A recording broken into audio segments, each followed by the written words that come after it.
In nomine Patris et Filii et Spiritus Sancti. Amém. Estamos então, caríssimos, hoje, o primeiro domingo do Advento. Começa um novo ano da igreja, um novo ano litúrgico da igreja. Começamos considerando, e é importante, veja, no domingo passado nós tínhamos aquela sessão apocalíptica de Mateus, capítulo 24. E hoje começamos com outra sessão apocalíptica de Lucas, 21. Então, sim, o pensamento da igreja encerra o ano com o olhar voltado para o retorno de Jesus. E começa o ano com esse mesmo olhar para o retorno de Jesus. Então, por tudo, nós devíamos... Eu queria trazer uma pequena definição do tempo do Advento. Nós notamos os sinais, né? Já está aí a coroa do Advento, com uma vela acesa, o altar, as alfaias, o padre está vestido de roxo, sinal de penitência. E, contudo, conservam-se as flores, não se reza o glória, né? Não se reza o glória, mas conservam-se as flores. Então, se podia dizer assim que o Advento é um tempo de alegre expectativa ao redor da vinda do Senhor. E então nós dividimos este tempo em dois momentos. O primeiro, aquele que nós abrimos hoje, é da segunda vinda. Né? Da segunda vinda. E o Natal, na verdade, a primeira vinda, nós só nos concentramos em torno daquilo, do Natal, na última féria do tempo do Advento, com o domingo que nela incide. São 7 dias. Né? 7, 8 dias. Então, lá é a preparação para o Natal. Até lá, nós vivemos aí, não rememorando a primeira vinda, mas nos preparando para a segunda, né? Conforme a promessa do Senhor. No intervalo, o pensamento de Santo Agostinho, né? No intervalo tem uma outra vinda de Nosso Senhor, né? Que é a vinda na igreja, na palavra, nos sacramentos. E a vinda na palavra está fortemente marcada no Evangelho de hoje. Vejam, disse a palavra que a palavra fica. A palavra de Jesus permanece. Então, o que permanece de Jesus entre a primeira e a segunda vinda é de fato isso, a igreja, a palavra, os sacramentos. A palavra permanece. A palavra que permaneceu nos séculos era sobretudo de formação da igreja. Os discípulos guardaram aquela ordem do Senhor: ide, evangelizai, e batizai, submetei todos a mim. Quer dizer, a formação da igreja. A palavra que permaneceu nos séculos foi a consolidação do conhecimento, do fortalecimento do caminho. Então, sim, além daquele, digamos, aquele choque inicial, onde a gente tem que dizer a palavra e anunciá-la para o mundo, tem também aquela palavra que a gente vive, pratica, a palavra e os sacramentos que nos santifica, que nos coloca cada vez mais em comunhão com a Santa Igreja de Deus. Esta é a palavra que permanece, né? Nos coloca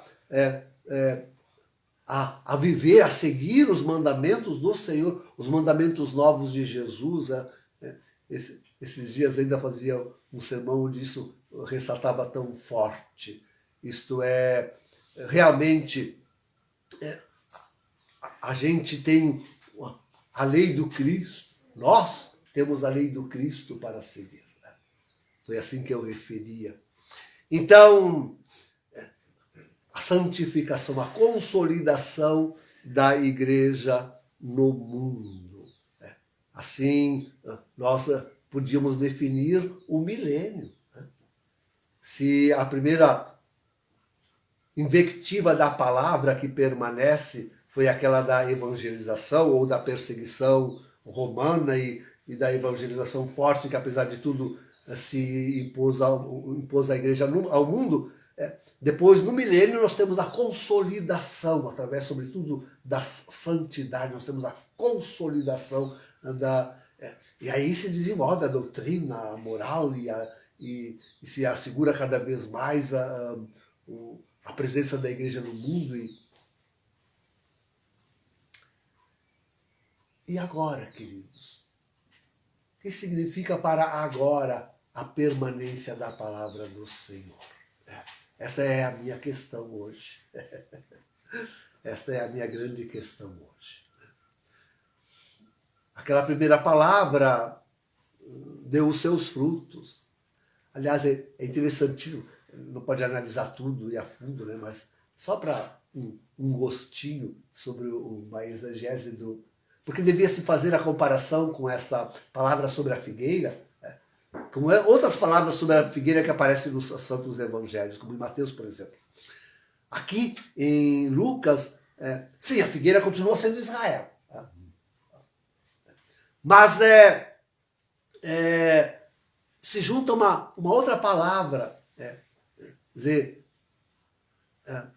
a figueira e as demais árvores. Que demais árvores seriam estas? Né? Que outras árvores seriam estas? Então, em Lucas, não se trata tanto do velho Israel, mas realmente da nação, do povo.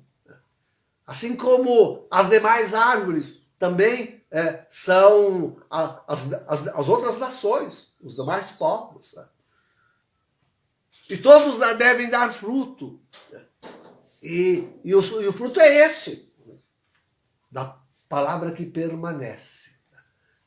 Não é tanto escatológica quanto esta sinal da figueira e das demais árvores, não é tão escatológica quanto essa mesma parábola dos outros evangelhos.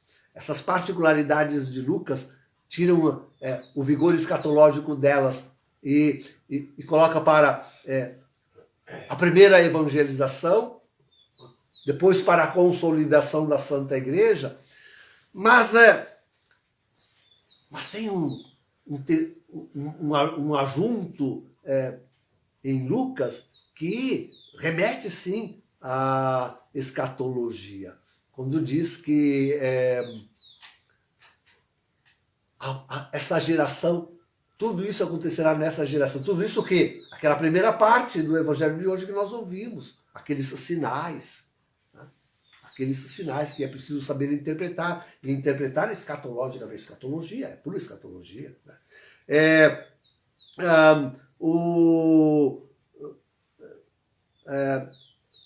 A necessidade de olhar para o alto, para levantar a cabeça e olhar para o retorno do Senhor, para a segunda vinda, para fortalecer-se na luta que está se enfrentando. Então, sim, com certeza, tudo isso não acontecerá, não passará geração. Isso se dará em uma geração. Em uma geração. Então, vejam, queridos, é realmente num repente, diria assim. É num repente que quase a palavra de Deus passa. Quase a palavra de Deus passa. E perde-se o vigor da evangelização. E quanto se perdeu, ironicamente isso é uma... Quanto se perdeu do vigor da evangelização justamente depois do Vaticano II. Quanto se perdeu. Quanto hoje a evangelização está completamente... Evangelização. Mas essa contra-igreja não diz mais a palavra de Deus, não existe mais evangelização. Contra-igreja hoje não se evangeliza mais. Esvaiu-se completamente. O que se prega é uma palavra contrária à de Deus. Hoje se prega uma palavra contrária àquela de Deus. E a consolidação, e a santificação. Mas hoje também isso está completamente diluído. Santos hoje. Quando essa contra-igreja quer quase dar esse título aos próprios hereges e cismáticos, é o que o Bergoglio agora pretende fazer com a inscrição do nome desta, até de Lutero e não sei quem mais. Agora no Brasil está correndo o processo de canonização do próprio Dom Helder. Imagina, comunista até o último fio de cabelo. Comunista até o último fio de cabelo. Então, essa consolidação forte da palavra de Deus hoje não existe mais, não existe mais. Então digo, sim, não passará uma geração com todos esses sinais que nos estão dados. E digo, a palavra hoje está tanto aquela da evangelização quanto aquela da consolidação, estão todas elas questionadas. Que resta, então, da palavra? Jesus disse que a palavra ia ficar. Que resta da palavra, então? Que palavra fica? Fica a palavra da profecia. Nós estamos no tempo da palavra da profecia. O tempo escatológico por excelência. Profecia é coisa que está para frente. Não pensar em profecia já realizada. Pensar em profecia que está se realizando e em profecia que se realizará. Por isso, o importante hoje é saber ler os acontecimentos vigentes, aqueles que estão aí sobre nós, sobre as nossas cabeças.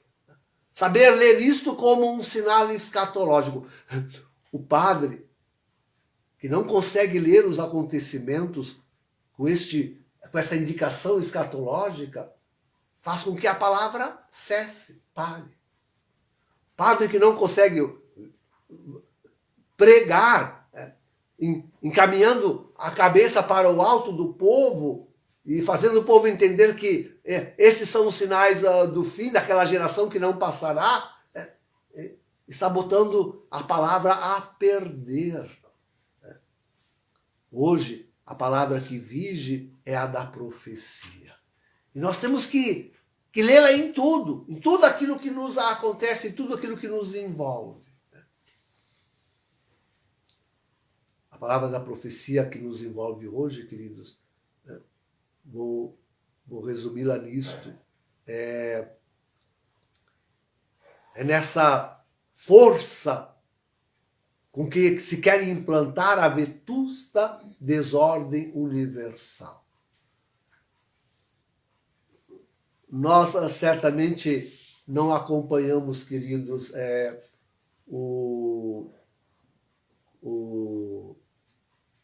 a festa de abertura da Copa de Futebol do Mundo. Mas aquilo, queridos, foi um puro culto satânico. Um puro culto satânico. A festa de abertura. Bom, todas esses grandes eventos mundiais têm sido, já há vários anos, um puro culto satânico. E deste ano foi um grito, uma súplica para que o anticristo se mostre. Esse era o tom forte, sobretudo de toda a festa, dos seus ícones, um pedido, uma súplica a que o anticristo se mostre, se revele. Se revele. Foi um culto satânico nos seus dias. Tremendo, tremendo. Todos os símbolos satânicos estavam presentes. Todos. Foi tudo em redor disso. Foi um puro culto satânico. Admira as palavras que eles usaram. como que tiradas da boca do antipapa e falso profeta Francisco. Sobretudo a palavra inclusão. Inclusão. Essa é a palavra que sobressai. Aquele discurso que fez com aquele demônio, que é o espírito do anticristo, só aquela capa branca, o pessoal dizia que era um fantasma, né?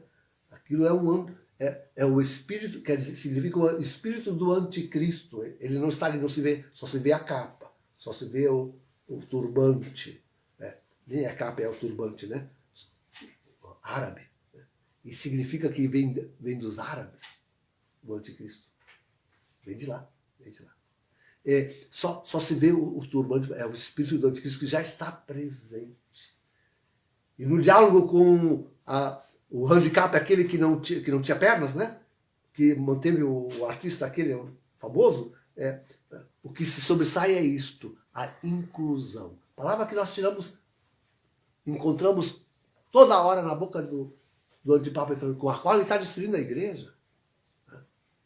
Quer incluir os gays, quer incluir a bênção das parelhas homossexuais, quer incluir os abortistas, quer incluir todos os pecados capitais, quer incluir na igreja. Tudo.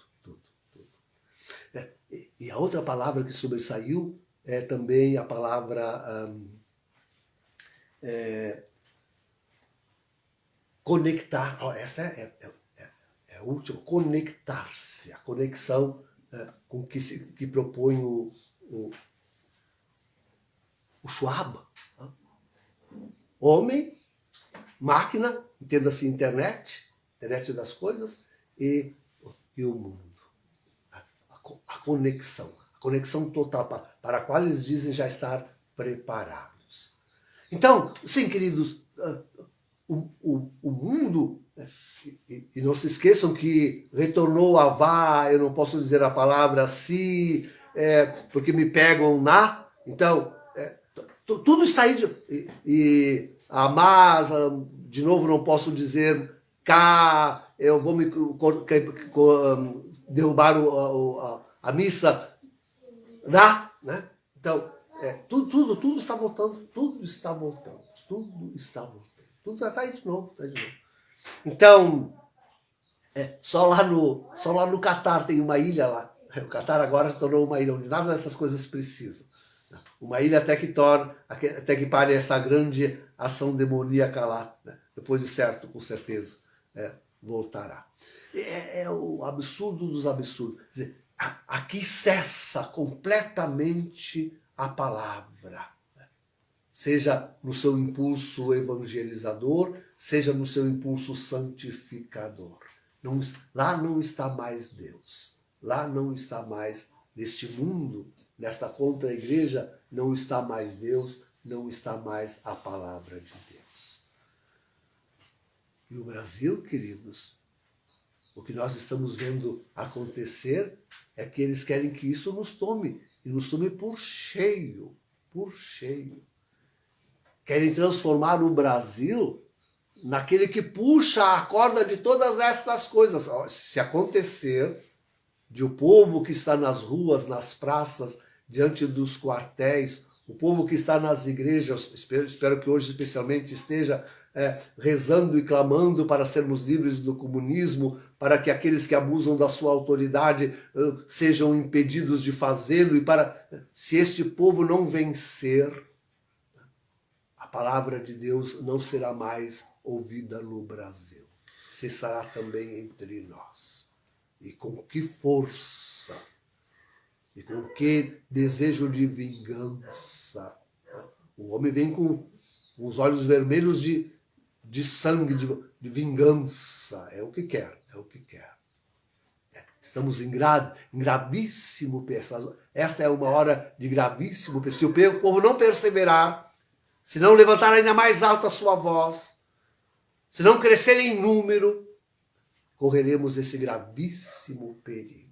Corremos de ser aqueles que estão lá na vanguarda tentando ainda evangelizar e santificar, vamos ficar na retaguarda daqueles que, afinal, foram completamente vencidos. É a escolha que estamos fazendo.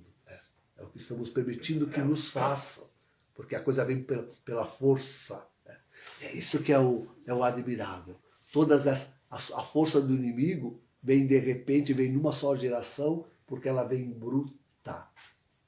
Ela vem com violência. Ela vem até com armas.